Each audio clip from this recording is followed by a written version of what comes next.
Muchas gracias, Carlos. Y ahora, si os parece, seguimos con la ponencia de Marta Serrano, que es gerente de sanidad de AENOR. Cuando quieras, Marta. Pues muchísimas gracias a la Sociedad Española de Electromedicina e Ingeniería Clínica, sobre todo por haber permitido a AENOR compartir estos minutos y complementarme con la ponencia justamente anterior. A mí me ha tocado hablar de las certificaciones de calidad en el sector sanitario, de manera que lo que voy a hacer va a ser hacer un repaso por la historia de la certificación en el sector.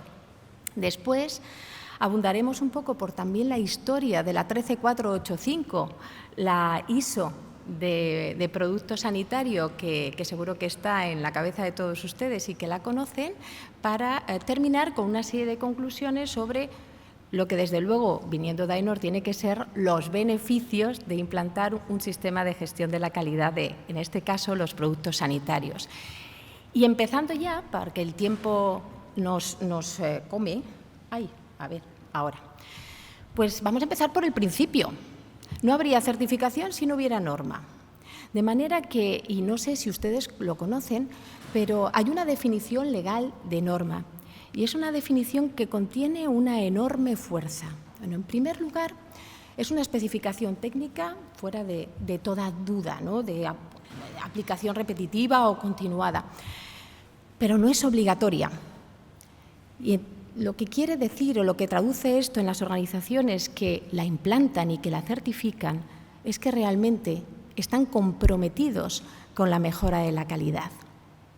Mira, la siguiente característica es casi mucho más potente, porque las normas, y no sé si ustedes muchos lo tienen, lo conocen, no las escribe el antiguo AENOR, el ahora UNE, sino que las escriben ustedes. Es decir, UNE, el organismo normalizador español, lo que tiene entre sus obligaciones es la obligación, la capacidad de incorporar a estos comités, a estos órganos de discusión, representantes o responsables de cada una de las partes interesadas que intervienen en aquello que se vaya a normalizar. En este caso, pues sería el producto sanitario, irían fabricantes, comercializador, administración pública, pacientes, etcétera, etcétera, etcétera. Y eso, sin duda, le confiere una enorme fuerza, más aún cuando, para que una norma sea publicada, esta tiene que ser aprobada con un importante consenso. Todas esas partes que pueden tener intereses contrapuestos tienen la obligación de ponerse de acuerdo en la gestión del proceso que sea. Y específicamente en el sector sanitario, ¿qué pasó? Bueno, pues empieza en el 1978, muy lentamente, pero realmente donde empieza el pico importante, donde realmente está la fuerza, donde comienza la normalización y, por lo tanto, después la certificación en el sector sanitario, coincide fundamentalmente con lo que era la aparición de ese mercado común, la Unión Europea de ahora, en el que, bueno, pues se trataba de que hubiera una libre circulación de bienes y servicios, de manera que en el sector se vio que también era necesario establecer una serie de normas que pusieran en orden esta parte dentro del sector sanitario, y a partir de ahí, efectivamente, comienza un crecimiento muy, muy, muy importante, casi exponencial a lo que venía siendo hasta ahora, de las normas en el sector. Y es cierto, imagínense, ahora la mayor parte del catálogo de normas que hay en AENOR, en UNE, corresponden a productos sanitarios, dentro de los que son del sector. Y esto es tan trazable y tan demostrable como que aquí tienen los comités que hay actualmente relacionados con el sector sanitario en AENOR, de manera que estos comités técnicos de normalización, que son aquellos en los que realmente tienen, como les decía, responsables y representantes de toda la cadena de valor, pues están relacionados con el producto sanitario. Pero, ¿qué pasa con la certificación en el sector? Pues que procede del sector industrial. Realmente la normalización nace desde la industria, de manera que cuando llega a los hospitales, llega fundamentalmente a esas unidades o servicios que están más relacionados o que se parecen más a ese entorno industrial.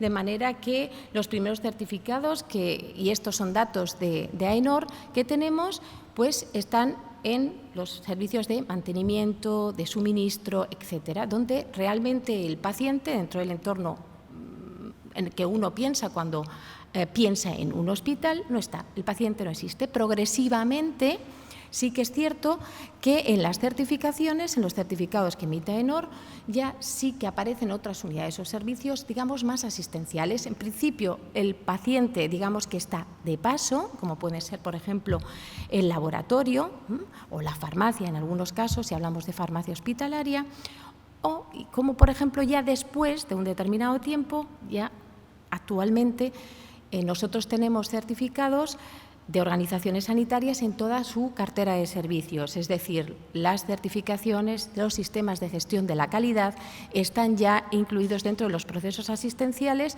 donde realmente el paciente es el centro y la razón de ser. Y en cuanto a los sistemas de gestión certificables, pues la campeona, la capitana de todas las normas, pues es la ISO 9001, que es la gestión de la calidad.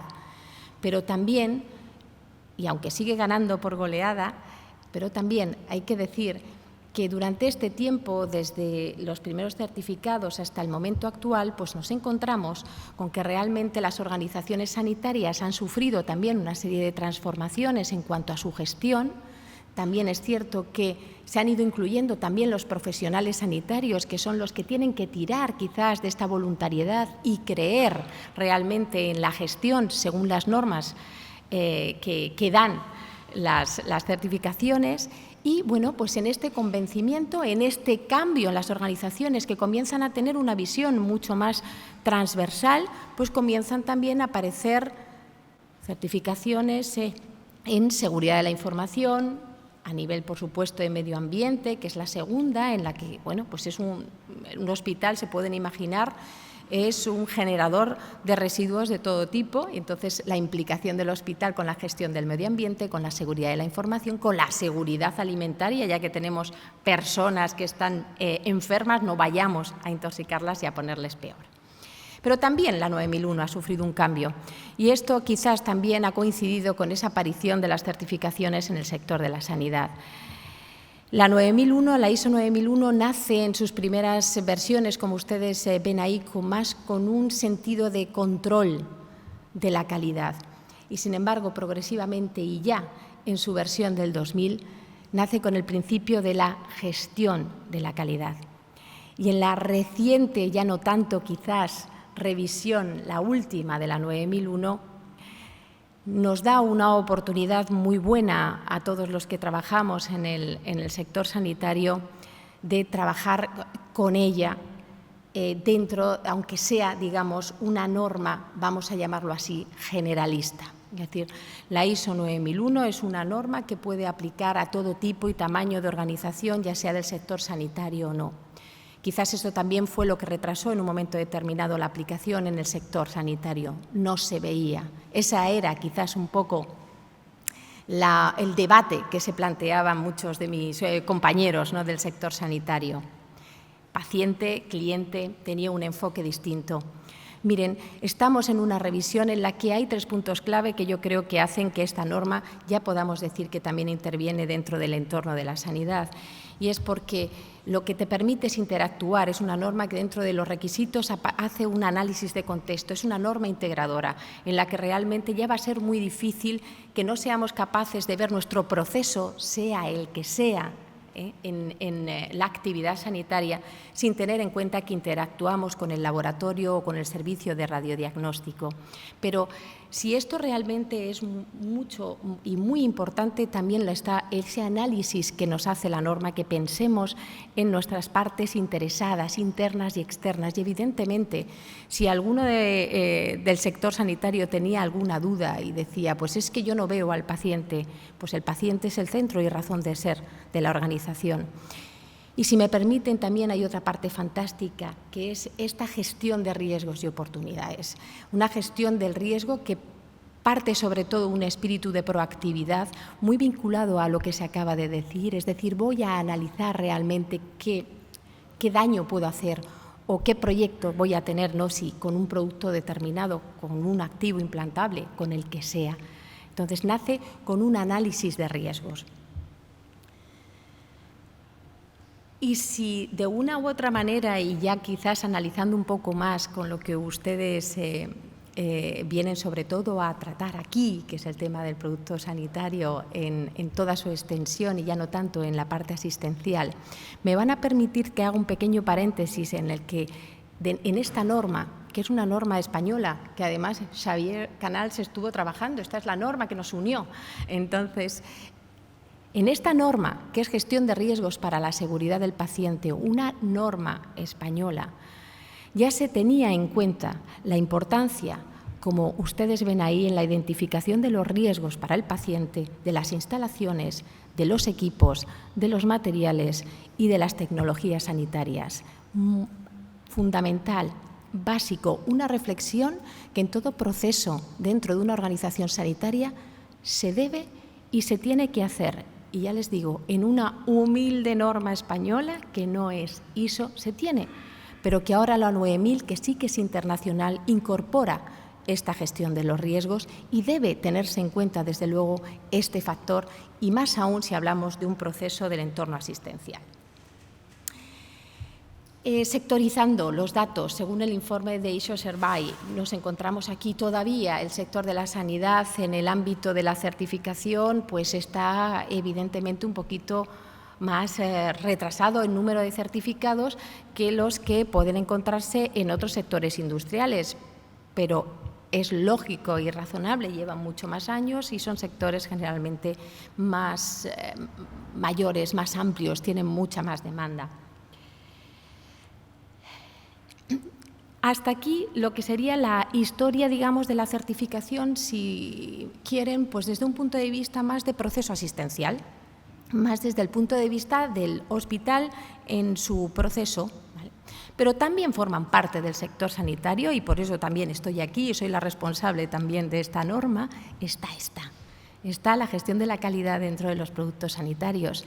Y aunque hay que reconocerlo, las normas no son, digamos, nunca un traje a medida de ninguna de las organizaciones, porque nacen con tres características fundamentales, y es que éstas solamente pueden sistematizar aspectos clave, fundamentalmente para que puedan ser aplicables a todo tipo y tamaño de organización, como les decía antes, pero también, más si son internacionales, independientemente de la situación de cada país, etcétera, y que luego también en ese establecimiento simplemente de unas normas, de unas guías de actuación, por supuesto también el poder ser, vamos a decirlo así, certificable por una tercera parte, de manera que éste sea como testigo de que tú estás haciendo las normas, en este caso con garantía de la calidad.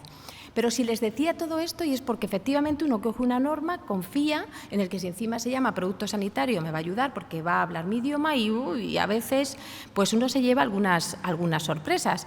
Para eso está la guía de aplicación de la UNE 13485, que también está publicada, que contiene una serie de ejemplos y una serie de ayudas que es mucho más visual de lo que por, digamos, teoría, por propia definición puede ser una norma.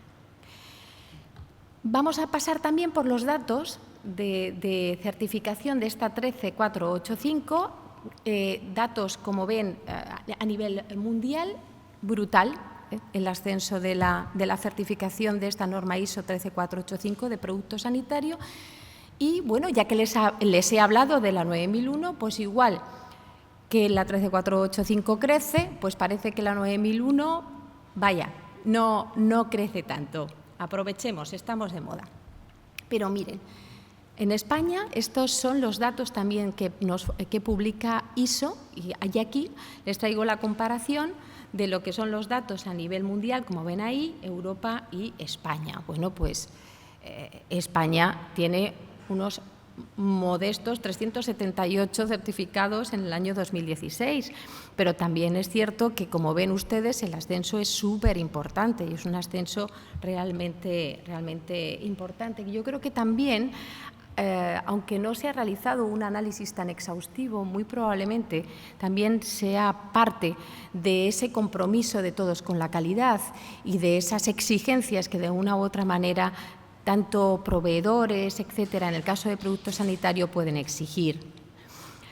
Aquí tienen los países con mayor número de certificados, como ven estamos a años luz, pero también hay que pensar que estamos hablando de países pues, productores, ¿no? Y que a partir de ahí pues, también tienen que tener, ¿no? Estamos, digamos, como en un segundo nivel dentro de lo que es el alcance de la certificación, que es lo que les muestro justamente ahora a ustedes, en la última versión de la 13485, que la 13485 es un sistema de gestión de calidad, un sistema de gestión de calidad como puede ser la ISO 9001.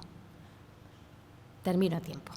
Que como ven, aquí sí que está en la parte, no solamente de producto, en toda la parte de diseño, desarrollo, como ustedes ven ahí, sino también en servicios. Y que, por lo tanto, en este para quién, hay una parte que además es el objetivo de esta mesa y que luego vamos a tener dos experiencias muy importantes, también aplica en ese para quién a los servicios de electromedicina de un hospital, dirigida a esas organizaciones, como ven, que ya no solamente cumplen con los requisitos, y eso sí que también es muy importante que lo tengan en cuenta, ya que hemos hablado de reglamentación, sino que también, aparte del cumplimiento legal, quieren cumplir con esta garantía, ese valor añadido, ese compromiso voluntario de otra norma.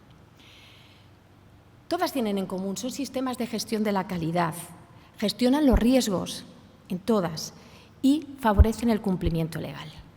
Pero también, y aquí sí que quiero hacer una reflexión por un poco también lo que se ve en los nuevos reglamentos de la Unión Europea, el tema de la gestión de los riesgos. Miren, en el caso del producto sanitario, el pensamiento, la preocupación por la gestión de los riesgos ya procedía desde el año 2012 porque hay una norma específica ISO también, que ustedes tienen ahí en el medio, como confluyendo, entre la 9 y la 13485, que es un monográfico de cómo se aplica la gestión de los riesgos al producto sanitario, porque realmente es crítico y es absolutamente fantástico. Solamente una cosa, para el que sea un fan de la normalización y nos haya oído a lo mejor hablar algo más, la 13485 no tiene estructura de alto nivel, es decir, no tiene un esquema como el de la 9001 o como el de otras normas que ya están aplicándose, 14001 o la de seguridad y salud en el trabajo, que permita, que es lo que pretende ISO, una integración de sistemas. No, no la tiene. No lo busquen porque no tiene estructura de alto nivel de 2016. Esto es una anotación para los fans de la normalización. Sin entrar en detalles y mucho menos en los reglamentos, que han sido perfectamente explicados, pero sí en la medida en la que puedan, ahí los tienen y lo pueden ustedes leer. Al final no hay tanta distancia entre unos y otros, es decir, un cumplimiento, una 13485, en líneas generales, porque lo importante es cumplir con la ley y eso lo tiene en cuenta la 13485, pero sí hay una visión de la gestión de la calidad del producto, cómo de una u otra manera la está enmarcando los nuevos reglamentos. Se controla la producción, la gestión del riesgo relacionado con la seguridad, la mejora de la cadena de los proveedores, voy a controlar mucho más todo aquello que subcontrate, la gestión de los datos clínicos, la mejora continua, en definitiva, que viene atrás, es decir, no me voy a poner un producto en comercialización y me voy a olvidar de él, sino lo voy a vigilar. Al final hay mucho de lo que se ha dicho antes y mucho de los puntos críticos de los reglamentos que de una u otra manera confluye, como no podía ser de otra manera, con una gestión de calidad, estamos hablando de lo mismo, de los productos sanitarios. Y ya estamos sí que terminando. ¿Por qué los sistemas de gestión ayudan a la calidad? Pues hay una parte que es muy de sistema, es decir, en esas líneas estratégicas que marcan las normas, en este caso para la gestión, pues hay una parte que es muy de sistema, pero que de una u otra manera te obliga a ti a poner en orden tus procesos. Es como una especie de estudio interno que uno hace de su organización. En este caso, pues es la fabricación, el diseño, la comercialización, el mantenimiento. Tienes que hacer un análisis. Pero miren, después, aparte, no me voy a meter mucho en esto, hay una mejora de la imagen de la organización, la ventaja competitiva, facilita el cumplimiento legal. Es decir, al final también hay una parte muy pragmática, hay una parte muy de esfuerzo, pero luego hay una parte como de recompensa también importante porque te garantiza de una u otra manera estar en esa línea de garantía de calidad, ¿no? Que al final lo que pretende también es esa garantía de confianza. Pero no todos son beneficios, es decir, también requiere un esfuerzo, que es la otra parte, es la cara B. Es decir, pues es verdad, pues necesita tiempo incluso para hacer esta catarsis que yo les digo tan importante en el tema de voy a analizar realmente todo mi proceso y voy a ver realmente qué cosas tengo que hacer para garantizar para la calidad de mi producto final. A veces hay que documentar, pero sobre todo también en muchas ocasiones hay que hacer cambios y los cambios a veces suponen una serie de resistencias. Entonces, bueno, que sepamos que de una u otra manera ni blanco ni negro, una escala de grises, ni todo bueno ni todo malo, aunque a mí me gusta creer que hay más bueno que malo, o quizás malo no haya nada, sino simplemente esfuerzo que hay que hacer. Y esta sí que es la última. Y yo creo que es una verdad brutal. Es decir, si la gestión de la calidad es importante fundamentalmente por lo que ustedes ven ahí, porque el producto sanitario, de verdad, el que sea, desde el bajo riesgo hasta el de mayor riesgo, interviene en el proceso asistencial y de eso depende la salud de las personas y, en definitiva, de todos nosotros, en mayor o menor medida. Así que esto es responsabilidad de todos. Muchísimas gracias.